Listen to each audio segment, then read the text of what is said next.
Yo, my friends, what a beauty. Take a look at the machine gun on the top. We are going to use the machine gun right now. Starts this way. Now wait a couple of seconds, and goes this way.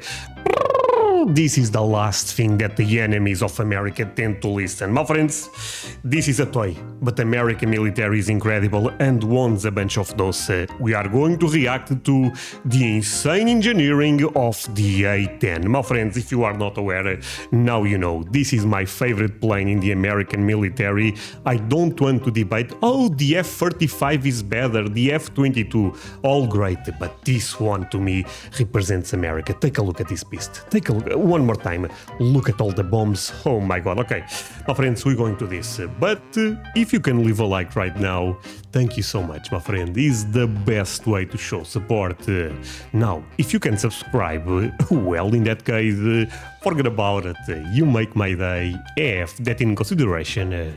Link for the original video in my description, and let's play it. Wait.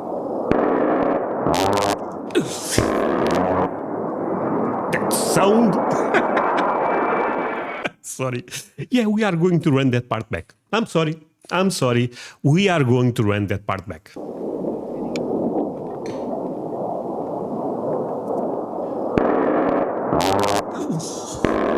Oh, it goes crazy. My friends, am I crazy? Am I crazy? You guys don't like the A-10? You guys really don't. I bought this for you, my friends. This is paying some respect to the American military. I'm going to buy a bunch of those, by the way. But now I'm going to buy the F-16, the F-22. It's a lot of money, but we don't talk about that. That said, my friends, leave me a like if you love the A-10. Is a beast. The Fairchild Republic A-10 Lightning Bolt, or simply the Hog, is one of the most iconic planes in the US Air Force. Ever. A plane developed in the middle of the Cold War with a specific type of warfare in mind. If the Cold War turned hot, one area was destined to become a battleground. A 50-kilometer corridor of lowland valleys called the Fulda Gap, where any invading troops would be channeled on their march from East Germany to West Germany. It was the shortest route to France, Frankfurt, and the strategically important Rhine River. If war broke out, this corridor would be a vital region to secure, and each side of the Fulda Gap was defended by armoured divisions. To cope with this threat environment, the US developed an operational doctrine called air-land battle, and the A-10 was developed as a vital Sorry, my friend. Sometimes I think this is a crazy gun on a plane, not a plane with a gun. Do you guys understand the difference? Component of this strategy. A low-flying tank killer, which would work closely with the troops on the ground to break up enemy formations at the front, while high-flying bombers harassed the supply lines at the rear. The A-10 was a plane designed specifically for the role of close air support. It's the best. Close air support is exactly that. Close. Close to friendly forces and close to unfriendly forces. It requires a plane to be capable of absorbing a great deal of damage as they come under fire and to be— Come on, my friend, sorry. I know I repeat myself a lot, but the design of this one is a thing of beauty. Incredibly accurate with its weapons to avoid friendly fire. A plane— Wait, that was the damage done by A-10? And to be incredibly accurate— Oh my god, there is holes everywhere. With its weapons to avoid friendly fire. A plane with this role needs some unique qualities. Like what? It needs to be available at a moment's notice. In an ever-evolving battlefield, troops could need support without warning, and because of this, the plane needs to be nearby and ready to go. Okay. This means working from forward bases that may not necessarily have all the infrastructure and equipment that other planes need to operate. Its survivability needs to be best in class. Flying this close to the ground is going to result in every man with a weapon taking potshots at the plane. Okay, how difficult, my friends, is to shoot one of those down? Not this one, but the ones that are on the screen. They are like tanks. They can sustain a lot of damage. As a result, the plane needs to be capable of dealing with small arms, machine guns, anti-aircraft guns, and even missiles. A-10s Really? frequently limp back. Wait, they can... wait, if a missile hits them, they can survive? No. I mean, I love the A-10, but that seems crazy. Guns, anti-aircraft guns, and even missiles. A-10s frequently limp back to their base with damage so severe that they would have downed another plane, with parts of their wings ripped off, with an engine taken out and hydraulics unoperational. And coming with this, the plane needs to be simple and cheap to manufacture. The Okay. Air Force made it clear from the beginning, in a battle of cost versus performance, cost would be prioritized. In an all-out war with the Soviets, quantity and ease of manufacturing was going to be a huge factor. Like the Sherman and the T-34 tanks, which were so influential in World War II, a future war between the Soviets and the US was expected to be won by whoever could out-manufacture and maintain their equipment. This plane was intended to be a cheap and rugged workhorse. It needed to be made with readily available off-the-shelf parts, so maintenance crews could easily interchange parts to repair damage quickly and at a low cost. Contractors bidding for the manufacturing contract needed to consider all of these factors and design the entire plane around the primary armament, which was chosen before the design process started. The Look at the size of the gun. General Electric GAU-8A, a gun 20 whose sound million. is so recognizable it has become a meme. The gun takes up a significant portion of the plane's internal volume, at Like nearly it should. 6 meters long, fitting snugly below the pilot. The largest part of the gun is the ammo drum, which typically holds 1,150 Wait, when the pilot is shooting... Oh, I cannot even imagine the sound inside. 30mm rounds. The rounds are delivered to the 7 rotating barrels along a linkless chute system, which also pulls the shell casings back into the ammo drum after firing to prevent the expended shells from damaging the plane. The belt system and the rotating cam firing system of the barrels are both driven by a hydraulic motor, which is powered by 2 independent hydraulic systems on board. Wow. There are 2 separate hydraulic systems to ensure redundancy in operation, and both run the gun. The left and right hydraulic systems are pressurized by 2 identical engine-driven pumps on the left and right engine. If an engine is lost or one of the hydraulic lines is broken, then the controls powered by those hydraulics cease to work. However, the plane has been designed to allow it to continue flying on only one hydraulic system, as both elevators, So, can lose a wing and still fly? My friends, not even a bird can do that. What? ailerons and one rudder have hydraulic power after loss of either hydraulic lines, ensuring powered control of pitch, roll and yaw even after the loss of a single hydraulic system. If both are lost, the plane can switch to a manual reversion flight control system where the controls can be operated without power assist, which is difficult to say the least, but it can allow the pilot to land the plane safely. It can or, be done. at the very least, allow them to get into safe airspace to eject. This kind of redundancy can be found in every component of the A-10 to increase survivability. The landing gear is retracted by the left system only, but it can be extended by both, and in the event neither system is available, the wing-mounted landing gear doesn't actually retract all the way into the fairings, which allows the plane to... Sorry, random question. Most of you guys probably have no idea the answer for this one.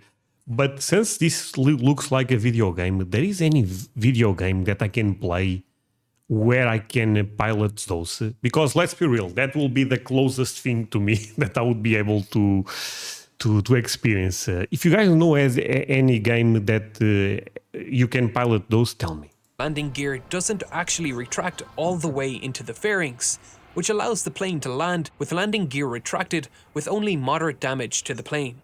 Protecting the control mechanisms through redundancy is just one component of increasing survivability. The fuel tanks are self-sealing on the lower portions and are filled with foam to prevent explosions. The A-10, like all planes, can't fly with significant armor covering every portion of the plane, so they just protect the most vital component on the plane, the stick operator, otherwise known as the pilot, who sits inside a titanium tub which is reported to be capable of absorbing direct hits from armor-piercing rounds up to 23mm. The canopy is also made from ballistic glass, capable of taking hits from small arms, but this isn't the type of plane to be flying upside down over the battlefield. This is more for shrapnel from anti-aircraft fire and missiles. The A-10 So, my friends, you guys in America have an expression that is a dogfight. Dogfight. For some reason, you guys don't have the cat fight expression, but you guys have the dogfight. So, if this one faces, you know, even if it's a very advanced jet, imagine if there is a scenario, they face one. This may win in a dogfight, very close, my friend. Is that possible? Can this, for example, imagine, I know this is impossible, they face a F-22, but they are super close. Can this A-10 put a fight, my friends? A-10 also carries more chaff and flares than any US Air Force legacy fighter. Chaff is radar reflective material. Actually, maybe not, right? The F-22 makes coffees, toasts, you can watch Netflix. That thing does everything. Never mind, that probably was a stupid question. Any US Air Force legacy fighter. Chaff is radar reflective material which confuses radar-controlled missiles, while flares confuse heat-seeking missiles.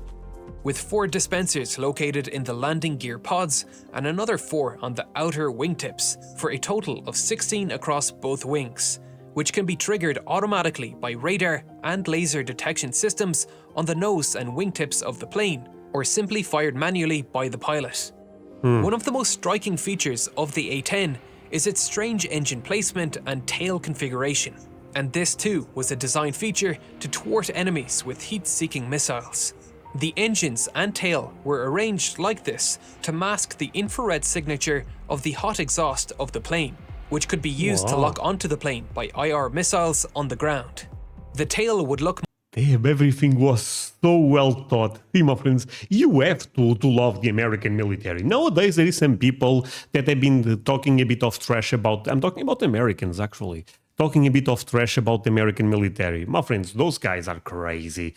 Look at this, I mean, we are seeing at the old plane, and this type of engineering is still impressive today, my friends. Look, I love the US military. more at home on a World War II bomber, which were Am I alone? Am I alone, my friends? Leave me a like if you also love. This way, we put a statement out there. designed to be stable. Stability was an important part of the A-10's design. The large vertical stabilizers help keep the plane on target as it fires its insanely powerful gun. The gun is mounted directly on the center line of the plane to minimize the effect of the recoil pushing the plane off target. The recoil force at 44.5 kilonewtons is so powerful that it effectively halves the plane's forward thrust, as each of the A-10's General Electric T-34 engines produces just 41 kilonewtons of thrust, but the plane fires in such short bursts, typically 1 to 2 seconds, that the pilot doesn't need to worry about stalling. The high engines mounted behind Okay, you know what, my friends? I think they did a really good job with this one, but I think they end up going a bit crazy when it comes to the missiles. No way can carry all of those, right? This is a bit of an exaggeration, I'm assuming. But apart from that, I think is very realistic, right? Okay, the missiles, like I said, the bombs, they end up going a bit crazy. I mean, come on, this is too much. But I understand, they try to make it a bit more fun. the wings also reduce the amount of dirt and dust that can enter the engines from forward operating base runways, which can be just dirt runways. A lot of design choices were made to allow the plane to operate from remote airfields like this. Smaller military planes like this don't typically have auxiliary power units, which are small secondary engines that large planes like airliners have. You can see the exhaust of these little hidden engines in the tails of airliners.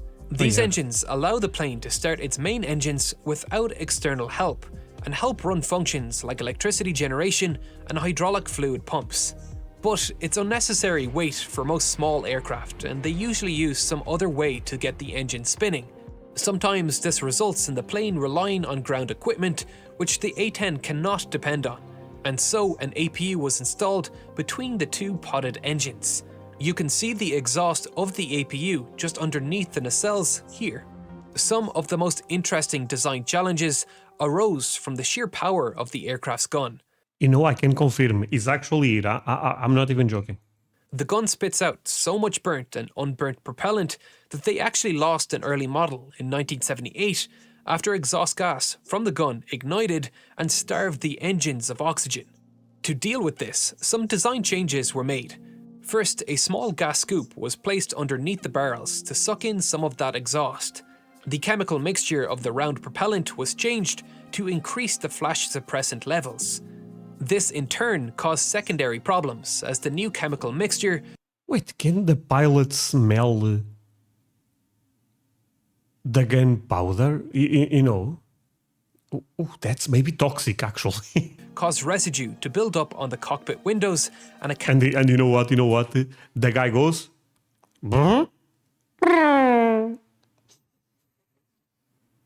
Smells what?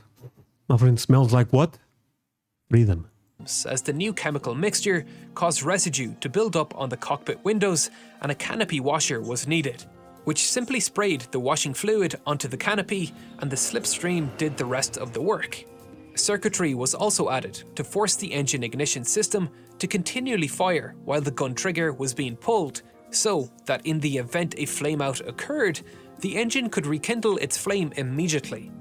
The GAU-8 Avenger is a monstrous machine designed to wreak havoc on those Soviet tanks attempting to push through Allied lines.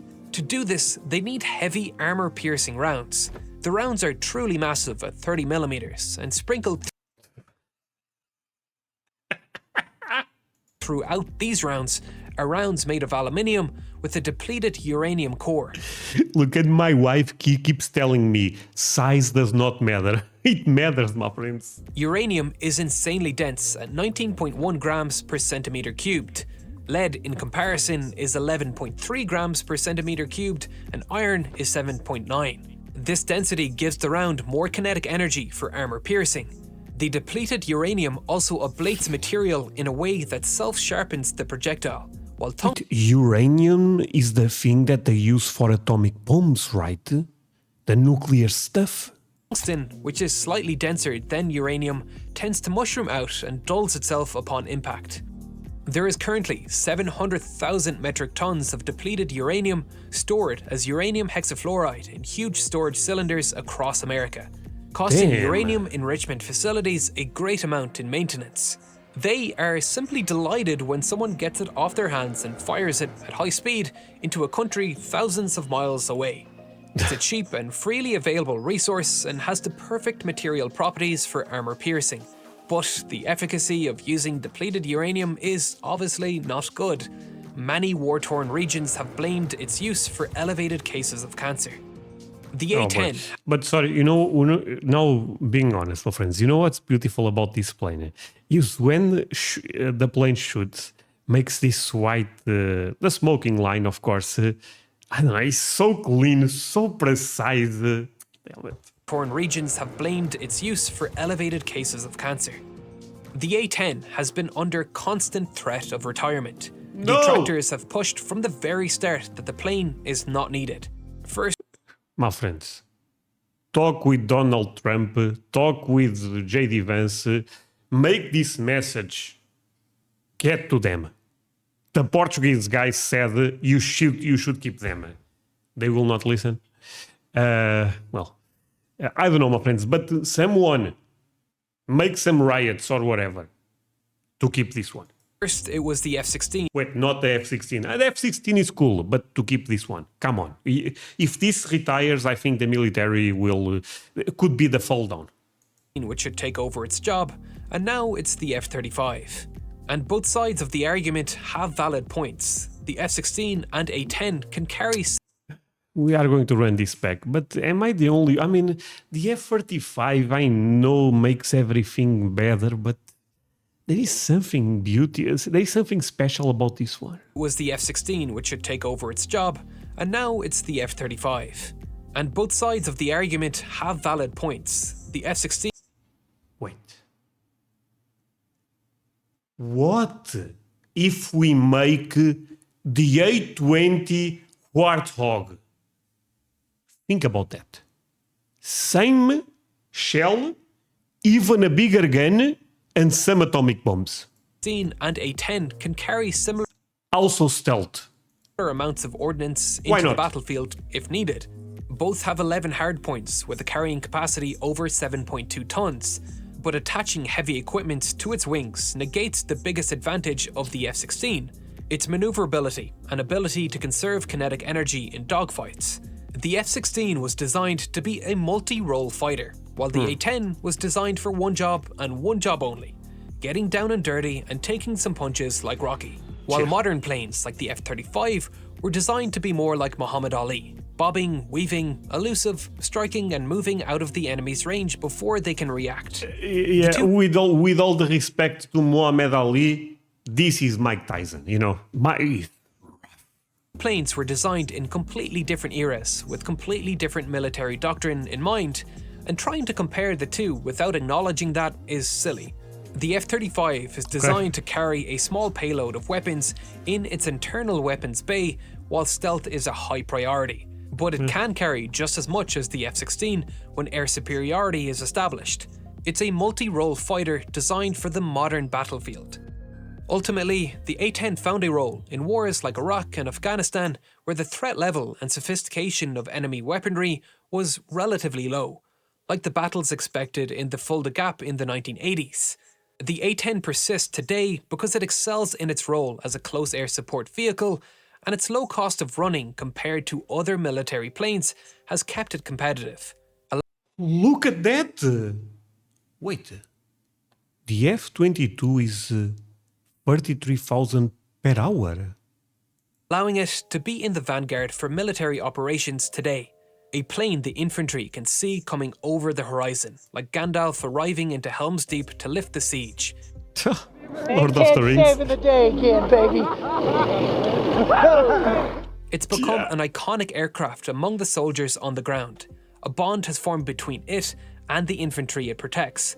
But just as the A-10 was created in preparation for an anticipated next-generation war, the F-35 was created with future wars in mind, where the threat environment will be so dense that simply being able to take a punch won't save it. I mean, I'm joking a bit. Of course, I know the F-35 is much better than this. I mean, but it's still my favorite plane, so. Nature of close air support has continually evolved over the past century. In World War II, tactical air forces were created specifically for providing close air support to the troops landing in Normandy on D-Day. Range for these fighters was a major tactical issue, and within 24 hours of the first men landing in Normandy, 3 new emergency landing strips had been created off the beaches, which would allow the Allies to extend their fighter-bomber range and prevent a fierce counterattack by the Germans from overwhelming the small toehold the Allies managed to carve out in Normandy. I explored these vital logistical challenges in a future episode of The Logistics of D-Day that will be out next month. These airfields were primarily built to extend the reach of Allied aerial support as ground troops pushed forward. However, as the front line progressed, many were converted to supply depots, emergency evacuation posts, and heavy bomber airfields. Others were simply abandoned and allowed to return to farmland over time. There are hidden traces of these remains littered all over Normandy. You can learn more about them and get access to the entire logistics of I think this is an ad right now, my friends. Yeah, it's an ad. My friends, show all the support to this channel. Tremendous video. Thank you so much for watching this with me. It really means a lot. And again, my friends, what a beauty. Now I think I'm going to buy the F-16, because I also think the F-16 is very iconic. Maybe the F-22 in the future. We shall see. My friends, that's everything for today. See you guys in the next one. Bye.